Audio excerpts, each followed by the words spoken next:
Alright, so today we're going to be doing another tier list. This time it's a bit of a longer one, so I'm going to have to try get through this quickly, but we're going to be ranking every single Todd Boehly signing at Chelsea. So since the summer of 2022, all the way until this summer. And look, of course, as we know, Todd Boehly at Chelsea and BlueCo as a whole are notorious for signing young, unproven talent. So with those players, most of them are going to get put in the C tier because it's unfair to judge them yet. If I think it's a player who has a lot of potential and we got them for a decent price, I would put them up.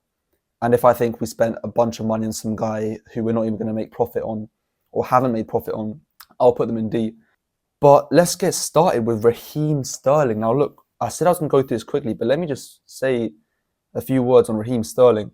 Look, I was gassed when we signed this guy. I think this was the first signing under Todd Boehly, at least the first big signing. And this was a statement, man. This was a guy who just won the league at City, got, I think, 13 league goals. And look, we all know it didn't really work out for him at Chelsea. He started off decently enough, scored a brace against Leicester, scored against Southampton. And then after that, it just kind of went downhill. And then he had a good start to the season again the next year, where he scored a brace against Luton and played very well against West Ham in game week 2. So he's had some good moments. I mean, scored a really good goal against Newcastle. I actually think his second season, he was arguably more consistent and better than his first season. But, you know, his first season was just the whole team was awful. So it's not many surprises there. But overall, man, I think we paid, 50 million, 60 million for him. And look, he wasn't a 50, 60 million pound player. He was meant to be a needle mover. And he was never that. And we shipped him off to Arsenal on loan. And now God even knows what he's up to or what's going to happen to him. So we're definitely not going to make anywhere near a profit. And yeah, man, I mean, he had some big moments. Goal against Nottingham Forest last season in 23-24, which helped us. I think it was the equaliser that game, which then went on to win, and that helped us qualify for Europe. So he had some, but I'm going to put this in... Is this a D signing?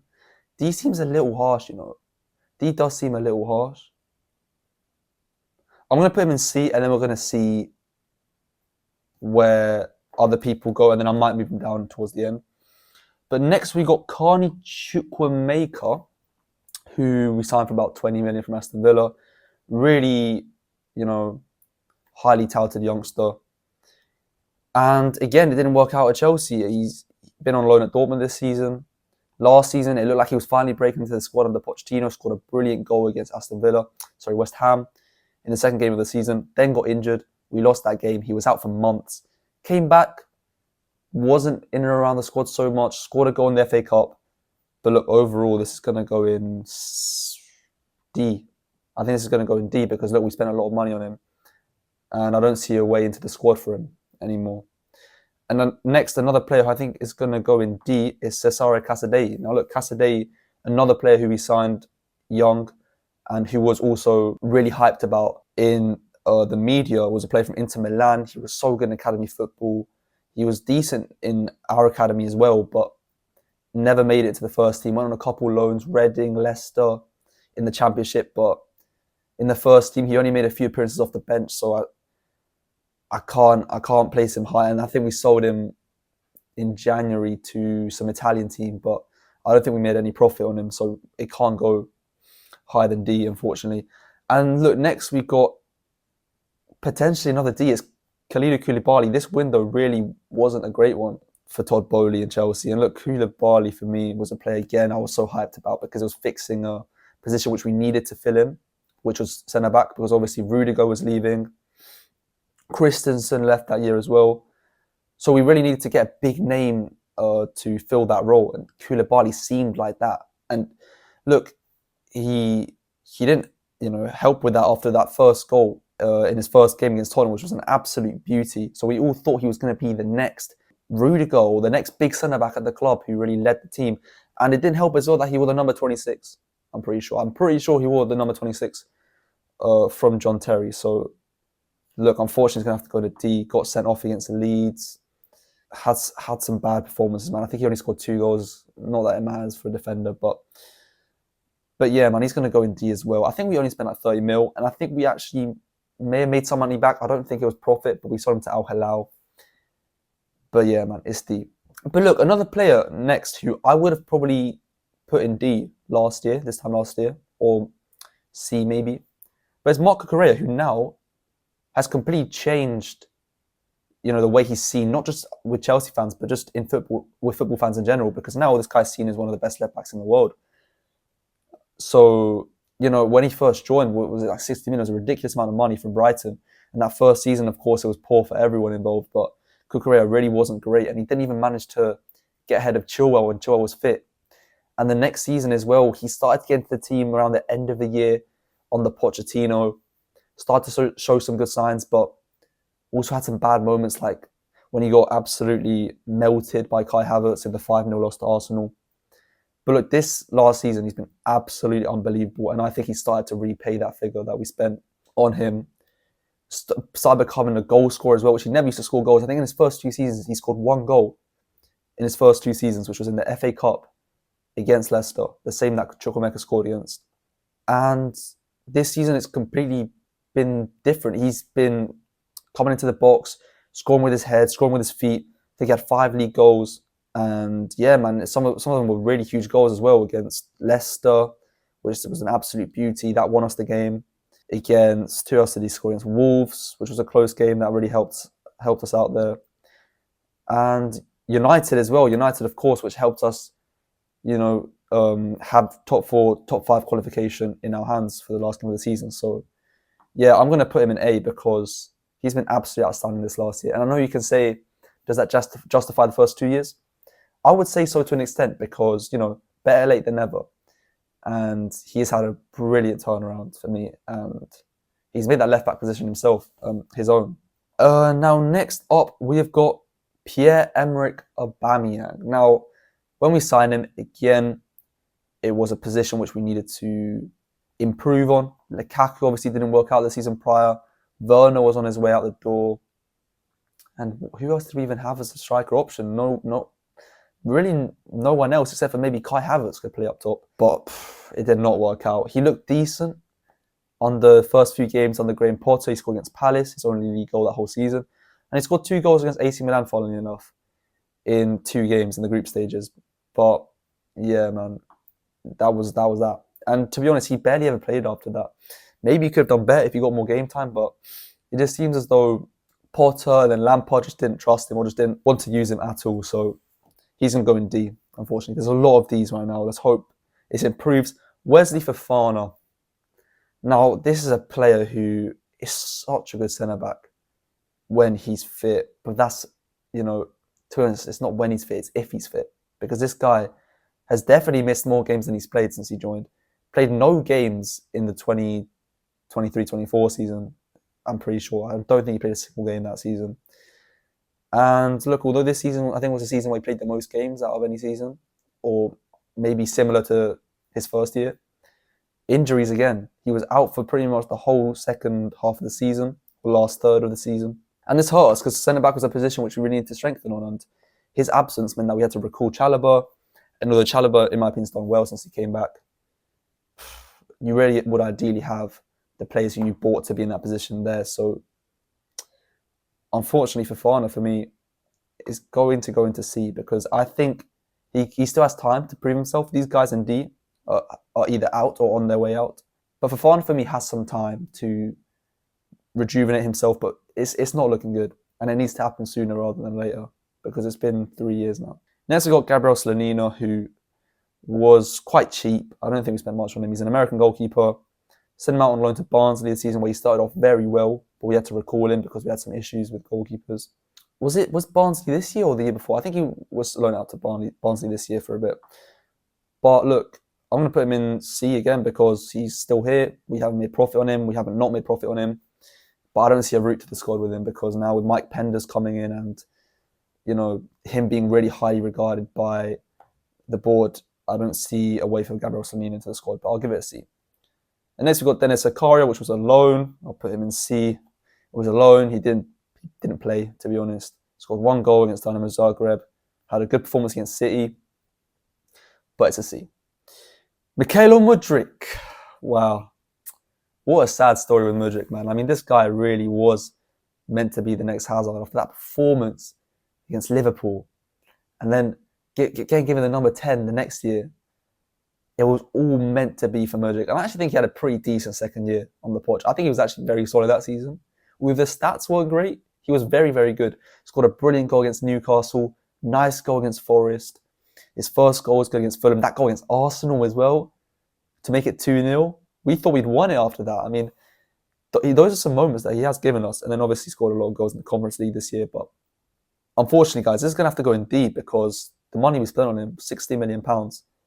Now it's looking like he's facing obviously up to 4 years if he's found guilty for obviously his charges, which I'm not really going to get into because I don't know the ins and outs of them. But yeah, guys, it's not looking good for him. And unfortunately, he would go higher if he had stayed for this season and not got into the trouble he's got himself into. But unfortunately, I can't rate him anywhere higher because of that. And next, we've got Benoit Badiashile, who I think was signed in January, like Modric. Badiashile, again, a bit like Fofana, just doesn't stay fit enough. I'm going to put him in C again because he has been quite solid at times. He's also been very bad at times, though, against Newcastle in the Carabao Cup. Had an absolute stinker. I think that was last year, although we played Newcastle again this year. But it was in 2023 when he had the stinker. But this season, to be fair, I thought he's looked much better this season than he has in previous seasons. He had a very good performance against Leicester this year. But overall, again, fitness-wise, this guy doesn't stay fit. And availability is the best ability. So if you don't have that, you can't go higher than C, unfortunately. So right now, this tier list is looking really, really bad for Chelsea and Todd Boehly. I can't lie. But let's move on to João Felix. Now, this is João Felix, the loan that we signed him on in the January of 2023. This is not the João Felix we signed in the summer of 2024. So this João Felix, I'm going to put in B because although it started off awfully, we spent quite a lot of money on the loan, and he got sent off in his first game, meaning he literally missed a whole entire month of this 5-month loan. So it didn't start off great at all, to be honest. And that season, everything was going wrong for us. So I thought that was it. It's just everything's meant to go against us this season. But, he actually, when he came back from that suspension, I thought he looked really good. He was one of our better players, scored some goals, against West Ham, Everton, Man United, and Bournemouth. But yeah, overall, he wasn't really a needle mover either. He was quite inconsistent at times. So I'm going to put him in B because it was a loan. And he was probably our best player when he joined towards the end of the season. Now, next we've got Andre Santos. This is a guy who I love. I adore Andre Santos. Although he's never played a game for Chelsea, this is going to go into A for me because this guy has so much potential. I'm telling you, Chelsea, do not sell this guy. Do not sell this guy. He is the next big thing. I'm telling you. If you didn't see it when he was at Brazil, that's fine. I don't blame you. Most people like me aren't really tapped into other continents. If you didn't see it at the under-20s South American Cup, where he was banging in goals every game for Brazil, okay, fine, I still don't blame you. But if you didn't see it last season, when he was at Strasbourg and he scored 10 league goals, and he was, to be honest, their best player, and he was in the Ligue 1 team this season, bro, this guy came up in so many big moments, showed up in big games, big performances at Strasbourg, and I really hope he gets a chance for us this next season.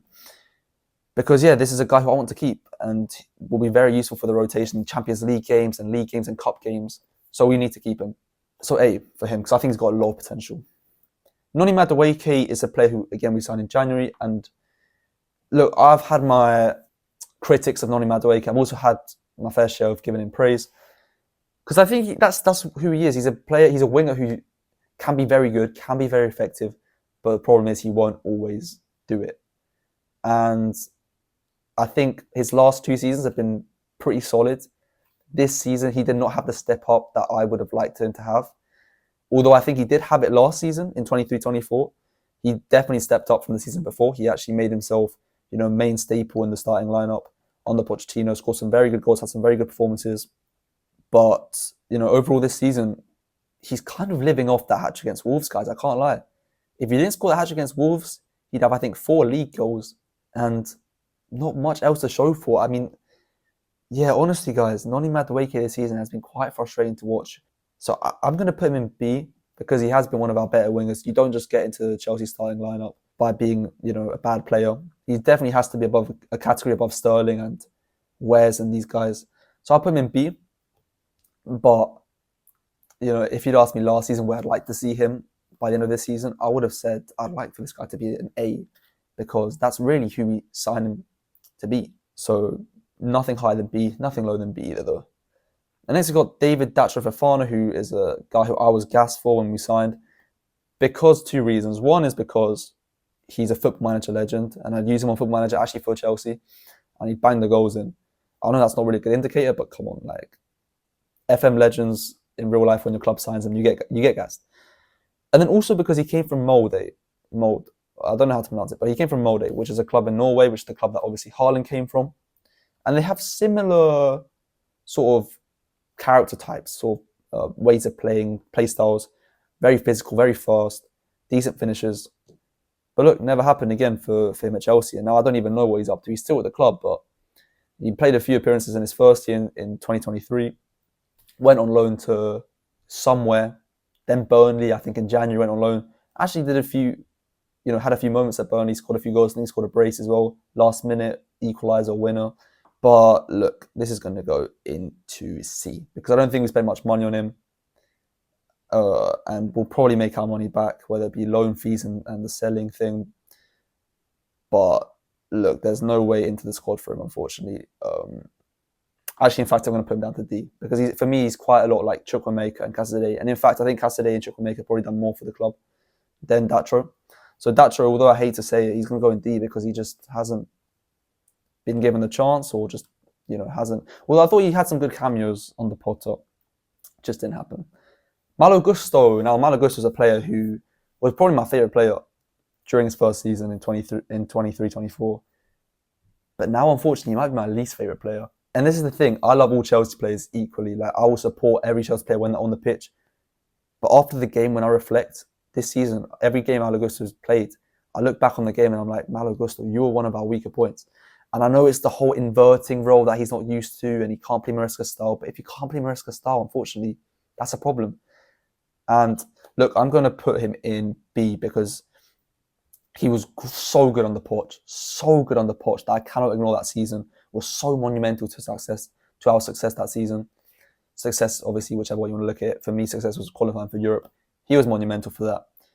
And this season, although he's not been on it, I think last season for him, I'll put it this way, last season, 23-24 was an A. This season was a C. So I'll put him in B.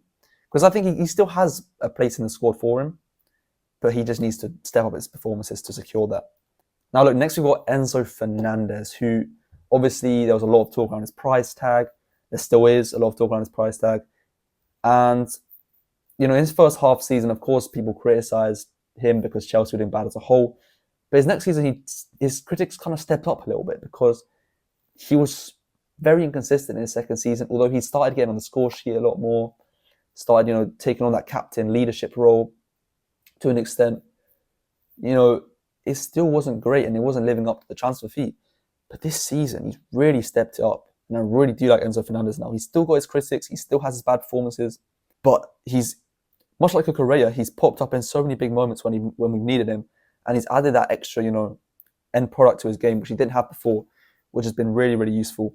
Goals against Tottenham, goals against Aston Villa. So many highlights this season for Enzo Fernandez. So Enzo Fernandez, for me, is going to go into A because this guy is not finished for Chelsea at all. This guy is a starter for Chelsea, and I think he will be for a long time. So I think his career will keep going up. If it ended now, maybe this is me being a bit biased because I love Enzo Fernandez and I think I want him to do well. But I think this is an A signing. You can look at the price tag all you want, but when we signed him, we signed a World Cup young player of the tournament. This is not a scrub. This is a big, big player, and we signed him to be a big, big player, and he's starting to be a big, big player. So I'm going to put him in A. Omari Hutchinson is a player who I'm going to put in C, and I'll tell you why. We signed him, 15 million from Arsenal, played one game in the league, loaned to Ipswich. I'll assume there was a loan fee there. Sold to Ipswich, 20 million. That's like 5 million profit. So C, did nothing, but gave us a little bit extra money. And in fact, you can maybe say we sold him and then he scored against us in the season against Ipswich to seal the game off when we lost 2-0. But I'm not looking at that. Profit's profit. It's not a good signing. But can you say it's a bad signing? C for Amari Hutchinson. And next we move on to Kendry Paez, who's one of the most hyped up youngsters in Europe, let alone Chelsea. This guy has been performing so well wherever he's playing. I think he's playing in Ecuador. Maybe he's been playing in somewhere else in South America. I'm not sure. But for the Ecuador national team as well, he's broken through wearing the number 10 as a 17-year-old, 18-year-old. That's crazy. And there's rumours that he's going to be loaned out for this season. I don't really mind that because he's still developing and he needs to get solid game time. And I'm not sure if we can offer him that at Chelsea next season just yet. But if he keeps developing at this rate, he will be such a huge player. And I think we signed him for just over or under 10 million. So you can correct me on that if I'm wrong. But I do think this is quite a cheap signing. So for his talent, I'm going to put this again in 8. This is a really good signing for Chelsea. Really good pickup. You know, taking him off potential other buyers and rivals in Europe. This was big. And now we've got Christopher Nkunku, who look, I was so gassed about. We were also gassed about. We thought this guy was going to be the difference. He had just won the Golden Boot in Germany. Comes to us injured in the last game of pre-season against Dortmund. Absolutely heartbreaking. And yeah, man, he was never it.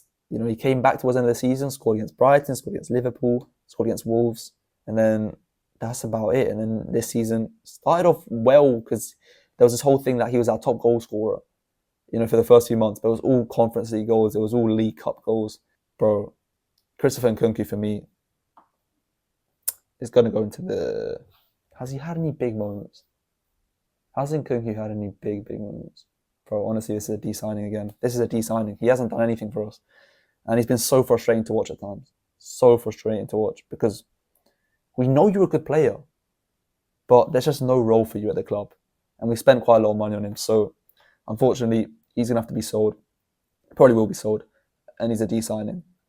If we make some profit on him, it'll go up. But, oh my word. I just looked who's next. It's another de-signing, man. It's Axel Disasi, who scored on his debut against Liverpool. And actually, in his first season, although he looked really shaky at times, had that performance against Man City where we all thought this is going to turn the page and this is going to be the new big centre-back at Chelsea. Disasi, what a performance against Man City that was.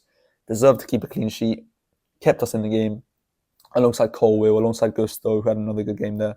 Chilwell was good as well. But bro, overall it's a D. The own goal against Leicester, the mistake against Ipswich to concede to Amari Hutchinson. What can I say, bro? What can I say? D. Diego Moreira is going to go in C. We signed him and sold him. Nico Jackson is going to go into... Nico Jackson. Let me talk about Nico Jackson. Come on, bro. This is a guy who...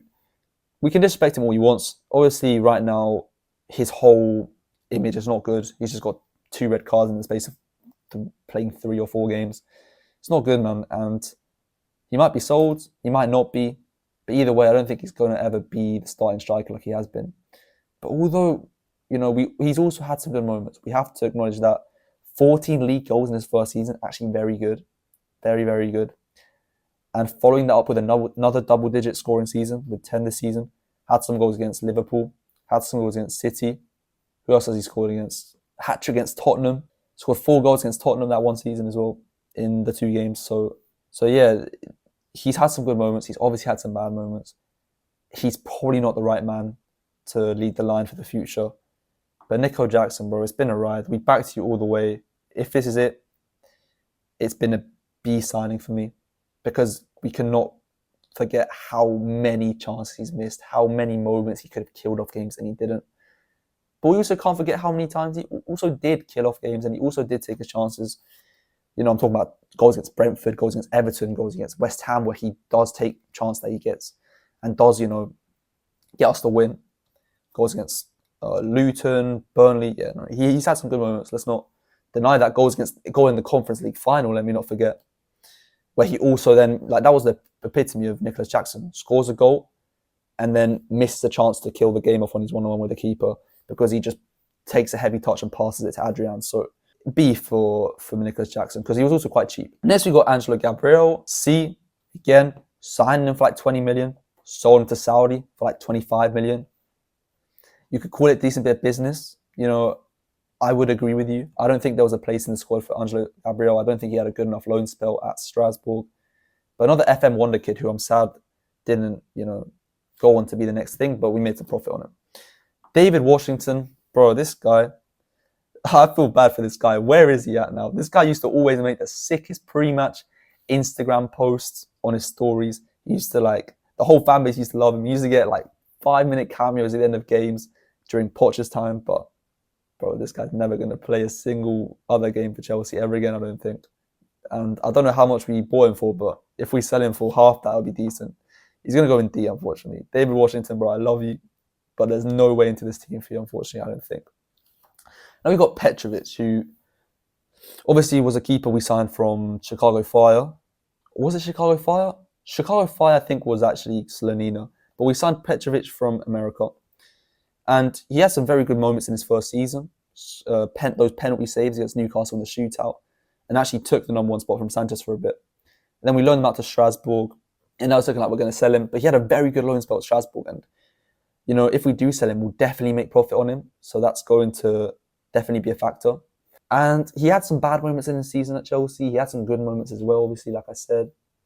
But overall, I'm gonna say Petrovic is a B because I'm gonna say he's a B. I can't put him on the same tier as Slonina because he's definitely had some moments for Chelsea.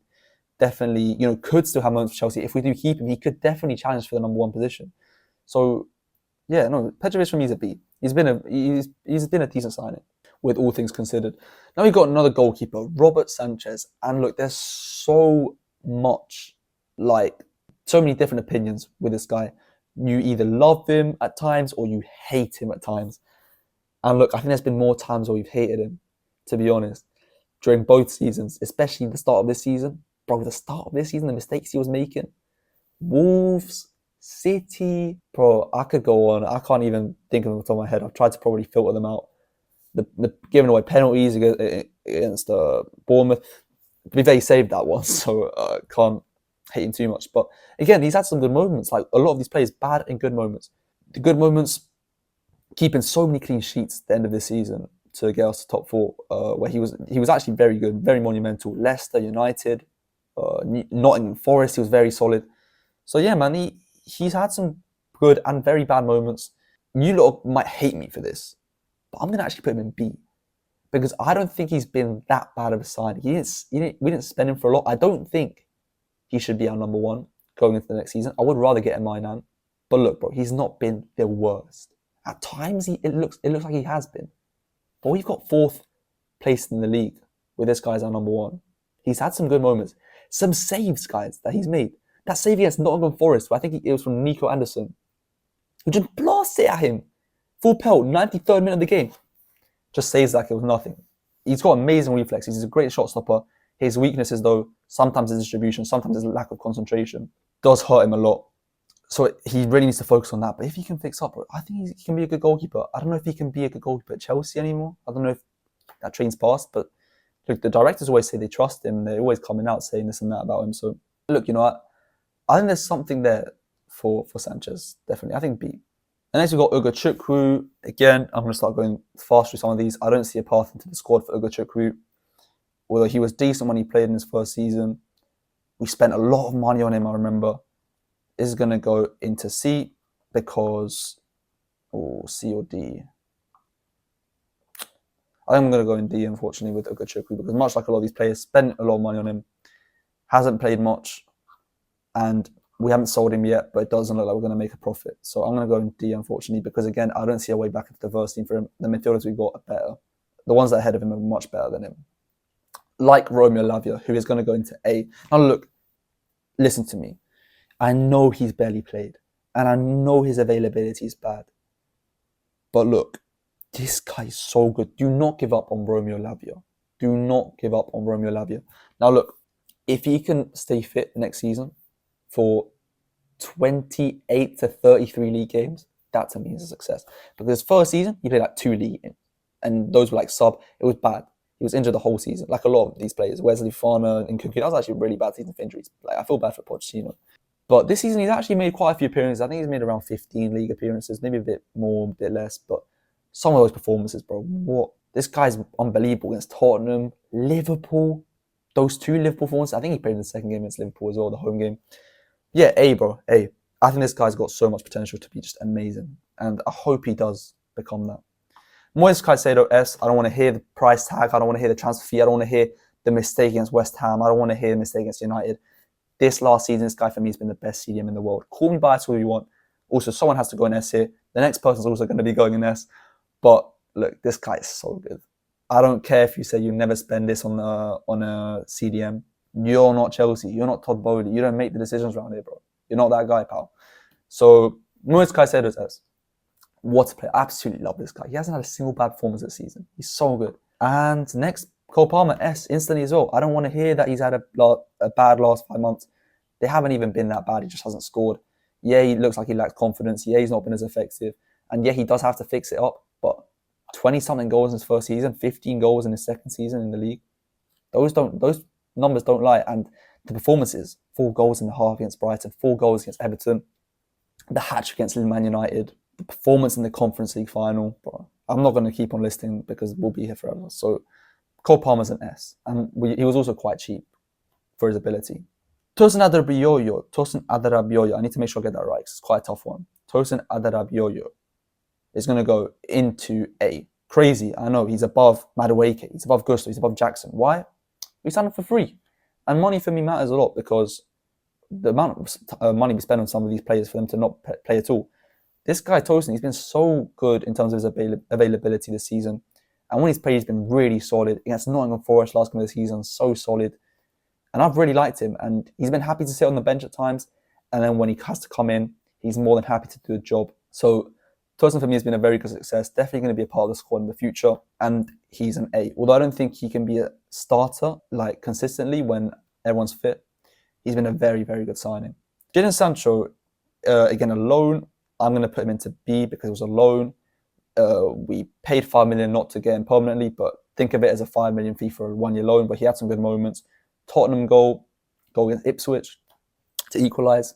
He scored more goals. Goal in the Conference League final. And yeah, I know he scored a few more goals than that, but at Southampton he scored.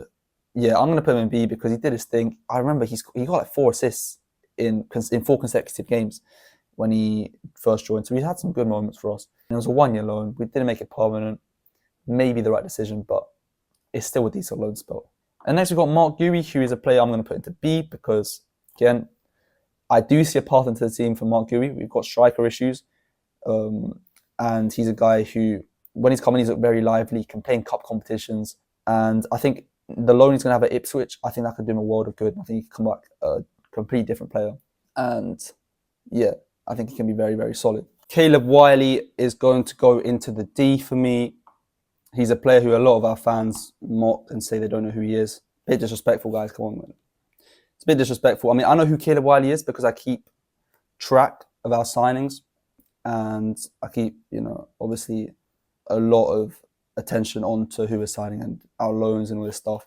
Caleb Wiley's an American youngster. He's a defender, I'm pretty sure. He went on loan to Strasbourg, I think. Maybe I'm wrong. But I think he got injured. And I think it all went a bit. So I don't see a path into the team, unfortunately. He's going to go into D. I don't think we spent much money on him, but still, guys, with players like these, you just feel a bit bad because it's like they sign obviously with a dream of playing for Chelsea and then an injury or a poor loan spell or just a poor run of games can instantly put 10 other players ahead of you. That's how competitive it is. It's unfortunate, man. It's unfortunate. And next we've got Renato Vega, who only played 6 months for us. Then he went on loan to Juve and now it's looking like he might leave on a permanent. He was a good backup when he played or when he was in the team. And Maresca wanted to keep him as a backup, but Vega wanted minutes, so he went to Juventus. And look, I think it's a player who we could definitely get profit on. I think he was quite cheap. And if we keep, he's a very good addition to the squad. Backup left back for Cucurella. And he can play centre back as well. Good header of the ball. Eye for goal. Aggressive, fast. He's a solid little player. So I'm going to put Renato Vega into C for now. In fact, I think I've got 2 images of Renato Vega here. But yeah, I'm going to put Renato Vega into the... Actually, no, I'll move him up to a B. He's like a Mark Guéhi sort of player. Aaron Anselmino is next. An Argentinian centre-back, I'm pretty sure. I think he played River Plate, maybe. Joined us in January. Was in the squad a few times, didn't play. But he's a very promising centre-back. I'm going to put him in I'm going to put it in C because I think he just needs quite a bit of I think he needs a loan. I think he needs to prove himself quite a lot more than he has now to get a chance in the team. So I still think he's quite far off the team, but I don't think he's a D where I don't see a path into the team for him, because I certainly do see a way in the future where he does play for Chelsea. Now, next, we are going to get another A or S. See, Estevao for me, bro. This guy, when you hear what people say about him, when you see his stats of Palmeiras, when you see his performances, when you see him getting 2 man of the matches in the Club World Cup in a row, when you see him playing for Brazil at his age, this guy's not normal. We have signed a player who is going to be one of the best players in the world in the future. That is who he's supposed to be. And whether he reaches that or not, that's in future's hands. But look, this guy I'm so gassed about. I'm going to put him into A because he hasn't played a game. Obviously, he hasn't kicked a ball. He's going to join the summer, though, and he's going to go straight into the team. Maybe not first team yet. Maybe he'll get a few appearances off the bench, but he's not going to go on a loan. No wasting time. He's going to be in the team. So much like Kendry Paez, he's probably above Kendry Paez in that regard, actually, but he's a hyped-up player who we know can do well and probably will do well. And he's a position that we need to strengthen on winger as well. So Estevao, for me, isn't going to go into S because he hasn't kicked a ball, but A for sure, because this is a very good signing. Now, you've got Mike Penders, who I mentioned earlier about the goalkeepers. He's a Belgian goalkeeper. He's been named the next Courtois because he's very tall. He's quite skinny. He's got that build. He's a very good shot stopper. He had a good loan spot at Genk. And whether he comes into the first team or not at some point next season, that doesn't matter. He's like 19. I think this guy definitely in the future can and should become our first team goalkeeper if he develops how he's supposed to develop. So I'm going to put him into B. I'm really hyped about this guy. And I definitely do see a way that he gets into the first team, potentially sooner than people expect. Next, we've got Omari Kellyman, who's going to go into D, because much like those players, I don't see a path into the squad. And we also spent so much money on him to Villa. He's I feel bad for him because he's been injured, I think, and he hasn't played much in the reserve team. And he's kind of the brunt of the joke in the fan base where people say, oh, you can't spend 20 million on a world-class goalkeeper like Maignan, but you can spend 20 million on Kellyman. And I feel bad, but it's kind of true, man. It's a good critique of how the ownership go about things sometimes. But I feel bad for him, but I don't see a way into the first team. We'll probably sell and we probably won't make profit. So he goes into D. Dewsbury Hall is a C for me because it's just kind of a pointless signing, in my opinion. It's just kind of like there was really no need to sign Dewsbury Hall. You know what I mean? I mean, he did his thing in the Conference League, barely played in the Prem, and look, again, the Conference League gets him the seat, but we spent 30 odd million on him, and he's never going to be part of the first team. Never going to get above Lavia or Caicedo or Enzo or Andre Santos or Essugo now. So yeah, C, because he's done his job as a role player, but I think we spent too much money on him. Next is the final goalkeeper here. It's Philip Jorgensen, who signed from Villarreal, and he's played 10 games, played a few in the Conference League, played the Conference League final actually, where he was decent, made some good saves. In the Prem, we thought he was going to overtake Sanchez after Sanchez making all the mistakes. And guess what? He goes and makes a mistake against Aston Villa, which leads to them winning the game. So Jorgensen for me is going to go into the C tier again because do I see a path into the first team? Maybe if he develops like crazy in the next year, but overall I don't really see a path in the first team. I think Sanchez is actually a better goalkeeper, which might be controversial. And I also think he's probably at a point where he's not going to develop much further. So C. Now, João Felix. This is the second João Felix signing. This is the permanent one. We spent about 50 million on him. He's going to go into the D because we spent so much money on him. The hype was huge. That announcement video that Chelsea made with the Homecoming Kanye song, bro, I think I watched that about 10 times. It was, or more than that.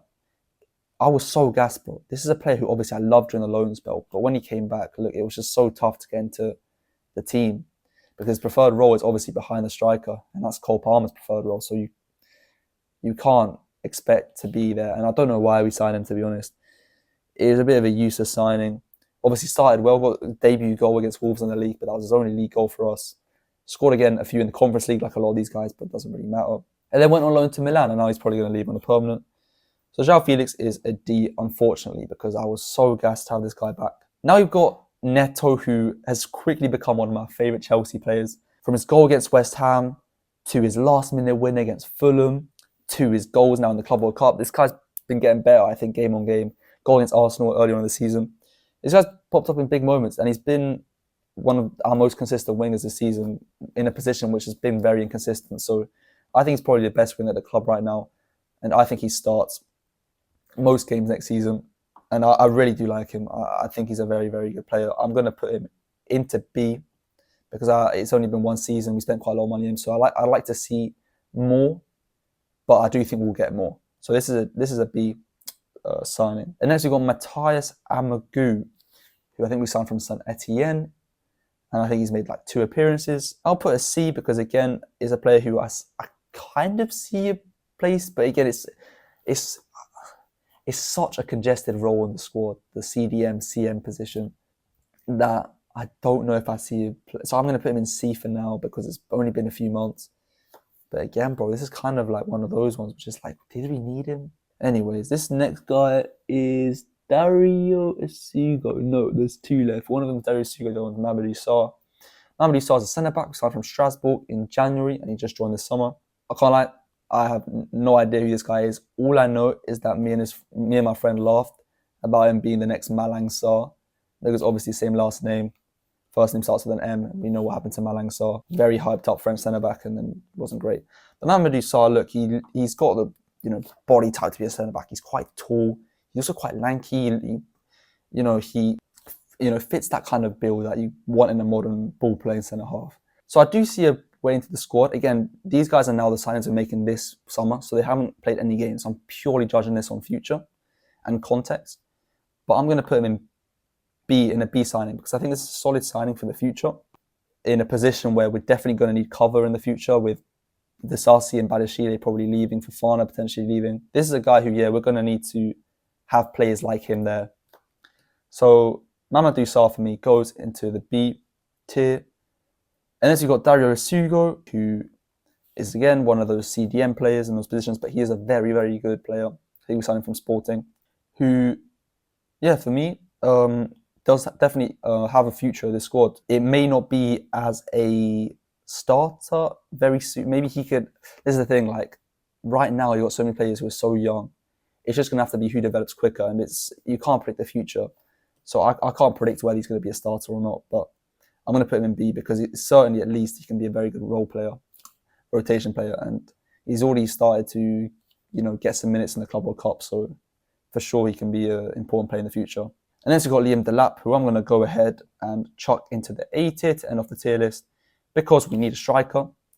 He's, semi-proven in the Prem, had 1 year obviously, he's got 12 goals for Ipswich, which is one of the teams who's going to create the least, let's be honest. So at Chelsea with Cole Palmer, he's going to get many more chances.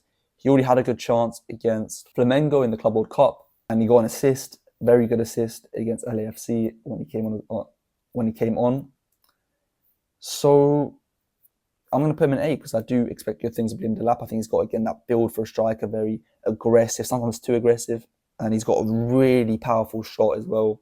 He strikes the ball with a lot of confidence, which is what you want in a striker. And it's what we haven't had in a striker, to be honest, for a long time. Timo Werner, Nico Jackson, players who don't really hit the ball with confidence. And this guy could be that. And that's what I'm hoping for. So, that's the end of the tier list.